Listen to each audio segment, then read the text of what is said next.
Good day. We're going to review what I've put together here so far. I'll show you what I am picturing for this facility. I have just kind of a layout. I built this building here. This is a new building, based it off the measurement from the edge of this building, from the tracks. These two bins, existing bins, I adjusted their location off the tracks and off this building. Also, the distance from there to this building in here. It's not real easy to see in this software program. I was also in a different software program to do my measurements and layout, and then I migrated to here for design work.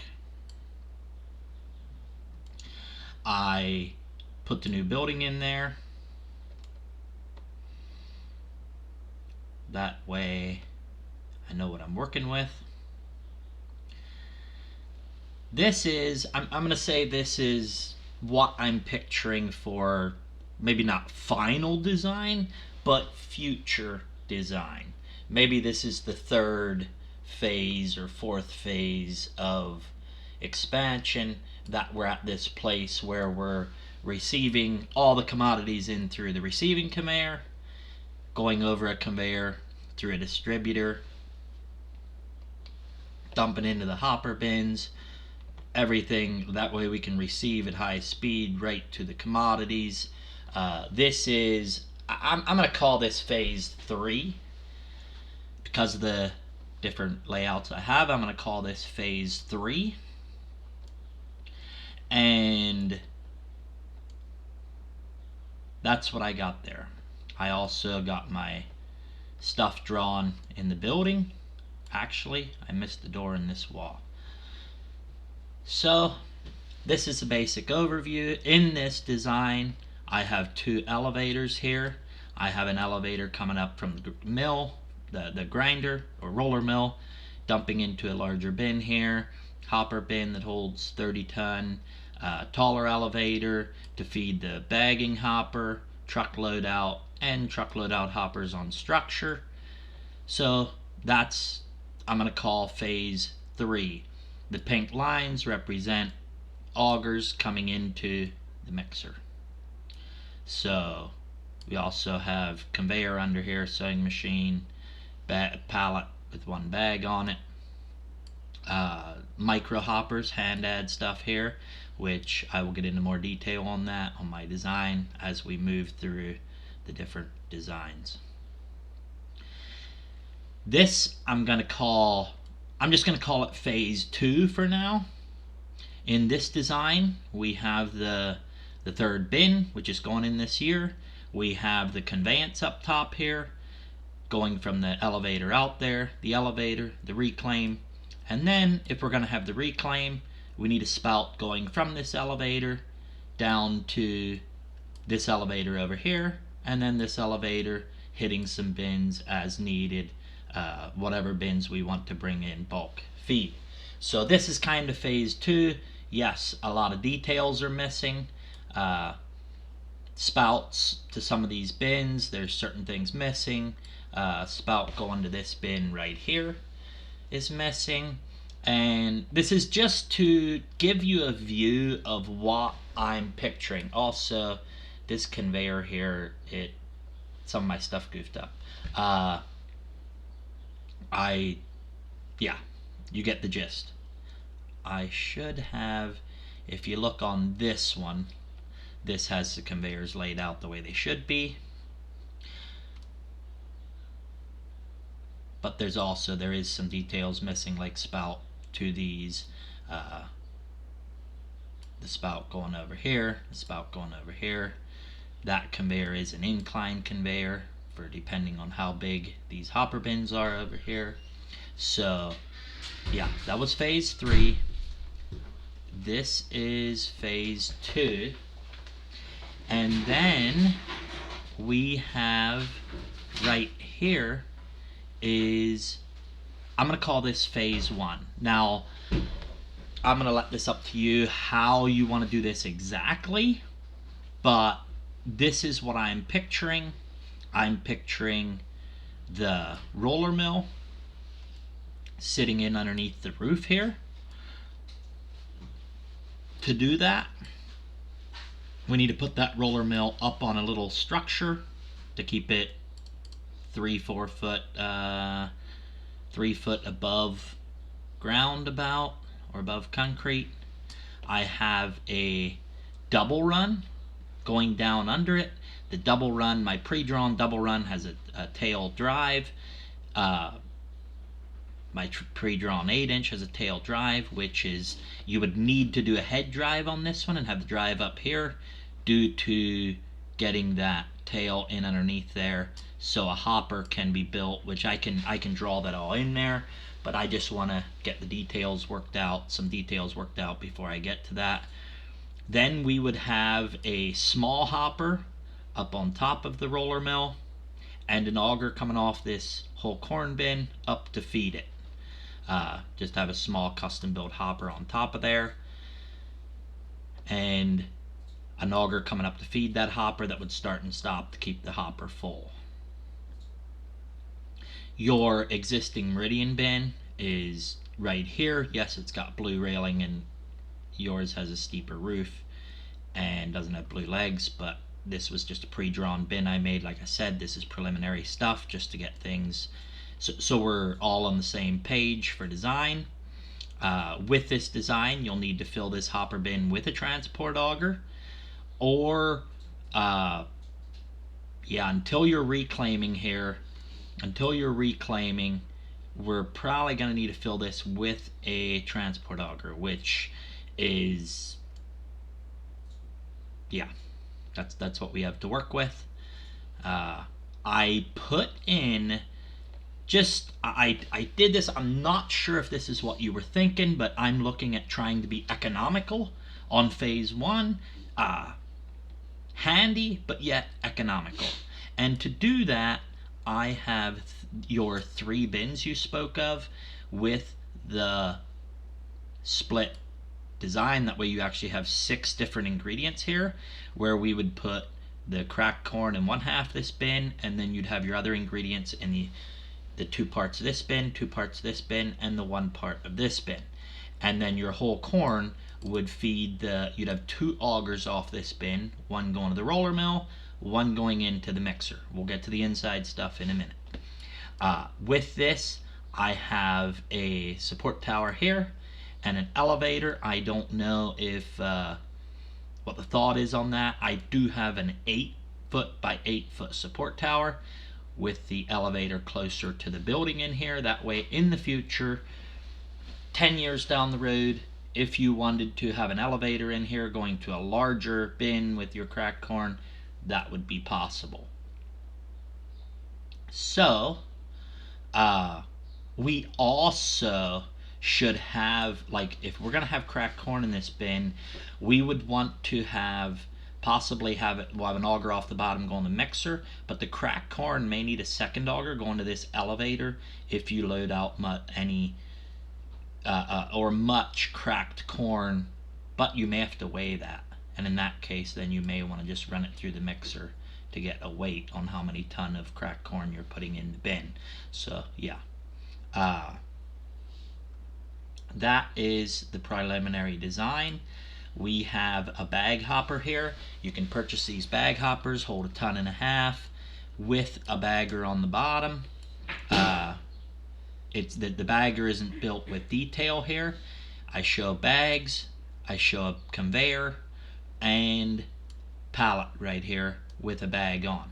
So this is where I would bag, have a spout coming off the elevator. You mix a ton of feed and dump it in this bagger and bag it out. That's what I would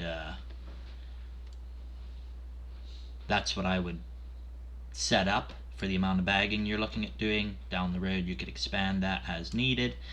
The mixer has a little structure beside it for the augers coming in from the different bins. There would be more augers than this, as we would need 2 off of each bin, but each of the 2 augers would be right next to each other.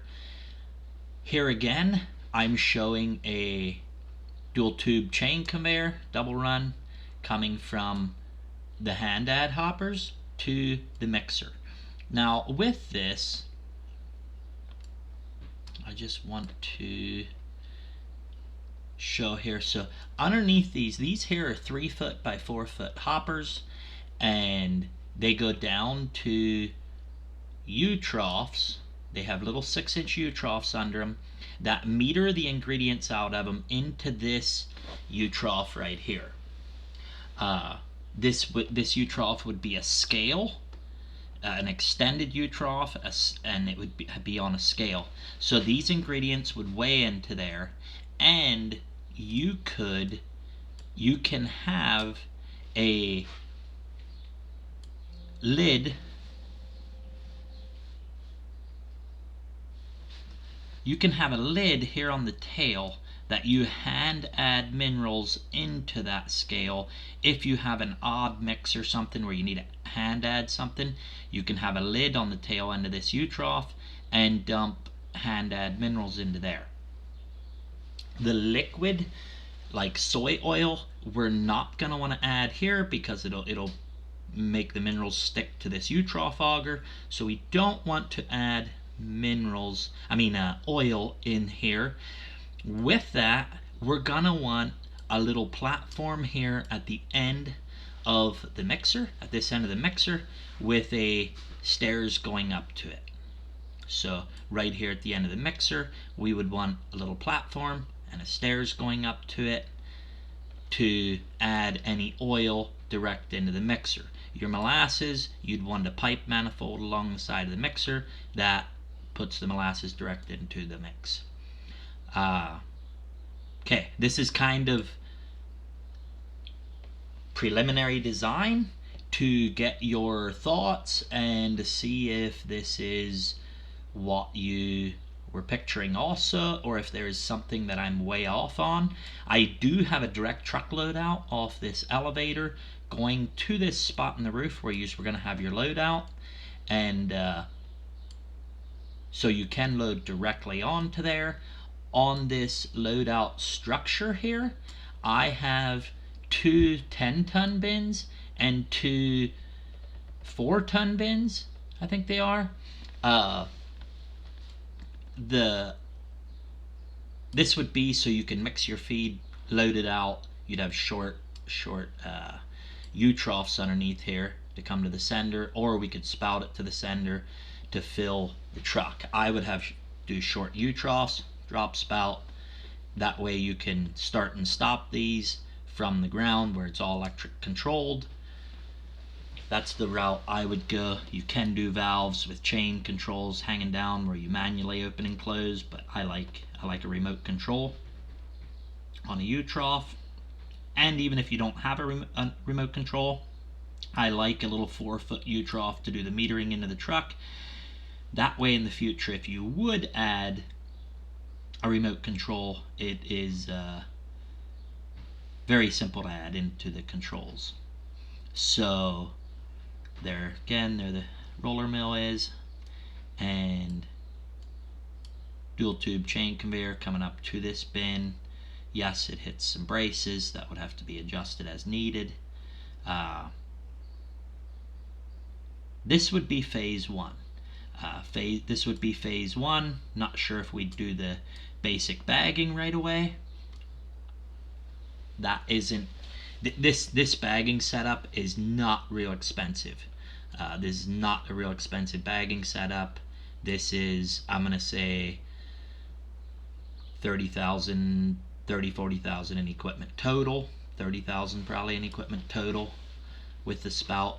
You're probably gonna be pushing $40,000 to put that in here with the spout, the bagger, the hopper, the belt, the sewing machine, wiring it up. Like, it's probably gonna be a $40,000 add-on, somewhere in that ballpark.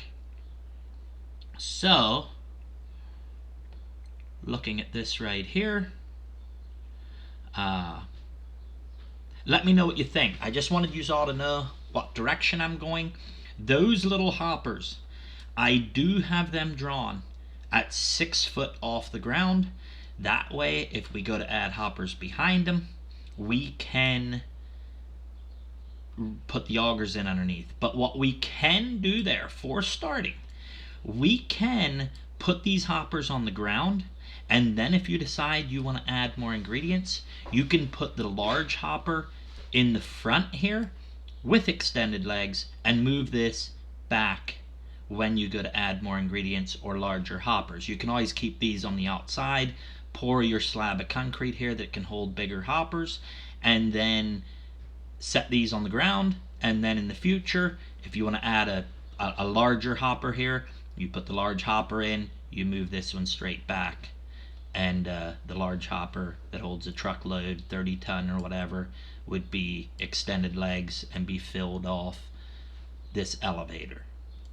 So if you look right here, I show these 30 ton hopper bins, and if we, so what you could do is put the little hopper bin back here, put a big one here, and slowly expand these.